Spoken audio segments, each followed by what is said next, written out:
Puji Tuhan saudara, hari ini kita akan kembali merenungkan kebenaran firman Allah. Kita sampai di 1 Samuel pasal yang ke-15. Mari kita sama-sama satu dalam doa. Bersyukur kepadamu ya Tuhan, kuasa, kasih dan urapan-Mu senantiasa ada dan beserta dalam hidup kami.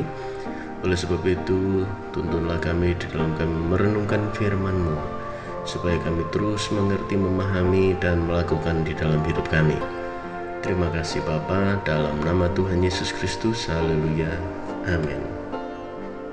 Kita akan membaca di dalam 1 Samuel 15 ayat yang ke-23.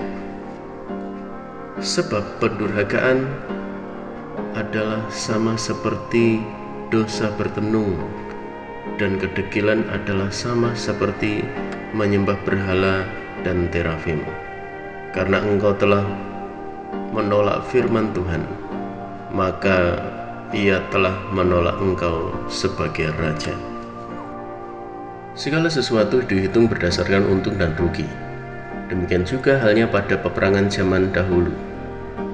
Menang perang saja tidak cukup, tetapi bagaimana menang perang dengan membawa banyak keuntungan. Ketika Saul berperang melawan bangsa Amalek, Tuhan menyertai peperangan itu, sehingga orang-orang Amalek terpukul kalah. Saul ingin mendapatkan banyak keuntungan dari peperangan itu. Secara politis, adalah lebih menguntungkan bagi Saul kalau tidak membunuh Raja Agag seperti yang diperintahkan Tuhan. Dengan menangkap Raja Agag hidup-hidup, Saul mendapat nama dan membuat lawan-lawannya menjadi segan dan takut. Sebab biasanya musuh yang tertawan akan diarak keliling dan dijadikan tontonan.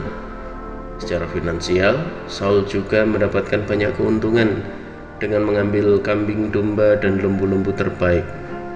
Sayang untuk dibuang, pikirnya. Masalahnya, perintah Tuhan sangatlah jelas. Saul harus menumpas semua yang berbau Amalek. Raja dan seluruh rakyatnya, laki-laki maupun perempuan, tua maupun kanak-kanak, bahkan seluruh ternaknya juga harus ditumpas. Disinilah Saul diperhadapkan pilihan yang sebenarnya tidak sulit, tetapi menjadi sulit karena ada pertimbangan yang dia pikirkan.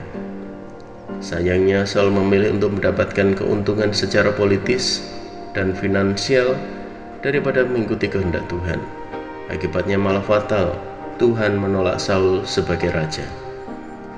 Dalam hidup ini kita kerap diperhadapkan pada situasi yang mirip dengan Saul. Apakah kita memilih melakukan kehendak Tuhan, atau kita memilih untuk melakukan kehendak diri kita sendiri yang menurut kalkulasi kita akan banyak mendapatkan keuntungan? Demi mendapatkan keuntungan secara lahiriah, tidak jarang kita memilih untuk mengabaikan dan mentaati perintah Tuhan. Kita mulai kompromi dengan dosa. Bahkan kita berusaha untuk berdalih dan melakukan berbagai macam pembenaran supaya Tuhan bisa memaklumi apa yang kita lakukan. Seolah-olah kita lupa bahwa ketaatan kepada perintah Tuhan tidak bisa dikompromikan dengan apapun juga. Ingat, ketidaktaatan adalah dosa yang serius di hadapan Tuhan, bahkan disamakan dengan dosa bertenung.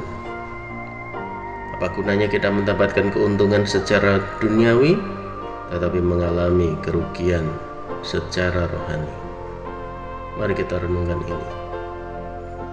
Terima kasih Bapa di surga, kebenaran firman-Mu mengingatkan kami betapa pentingnya sebuah ketaatan. Kami harus tunduk dan menuruti segala kehendak-Mu dalam hidup kami. Teruslah Tuhan berkarya, teruslah pimpin, dan teruslah firman-Mu menguasai dan mengendalikan hidup kami, supaya langkah hidup kami dan segala apapun yang kami bangun dalam hidup kami, semuanya berkenan dan menyenangkan hati-Mu.